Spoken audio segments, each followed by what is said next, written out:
Vous avez donc une dernière classe d'actifs qui peut vous rapporter pas mal de manière passive. Ce sont les sociétés REITS. Real Estate Investment Trust. En fait, ce sont des sociétés qui travaillent dans le domaine de l'immobilier. Je peux vous citer des entreprises toutes seules pour vous donner un peu une idée du type d'entreprise que c'est. Vous avez par exemple Vonovia, qui est une entreprise allemande, qui va verser quand même des dividendes de l'ordre de 5%. Elle est spécialisée dans le logement résidentiel en Europe. Vous avez à peu près la même chose aux États-Unis, c'est Realty Income, qui est une société américaine très connue parce qu'elle elle verse un dividende tous les mois. Tous les mois. Et puis, si vous voulez revenir en Europe, vous avez celle que beaucoup de gens connaissent, c'est Unibail Rodamco. Alors là, ce n'est pas de la maison individuelle, c'est une société qui fait plutôt des centres commerciaux et qui a quand même un dividende qui atteint quasiment les 7%.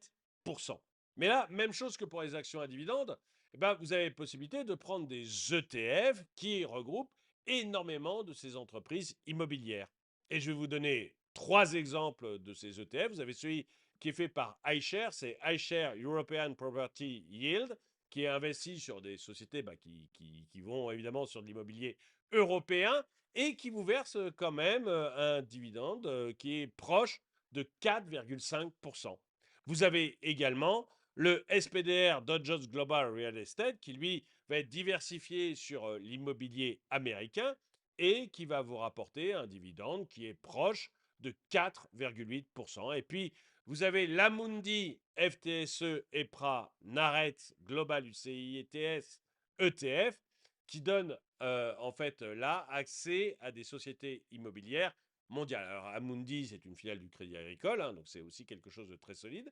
Et les sociétés mondiales, elles vont vous rapporter à peu près un dividende de 5%.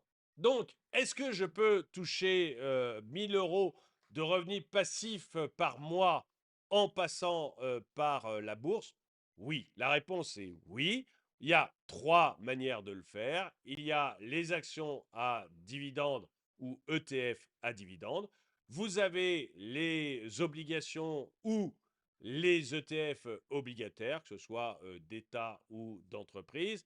Et puis, vous avez les actions d'entreprise de l'immobilier ou les ETF spécialisés dans l'immobilier.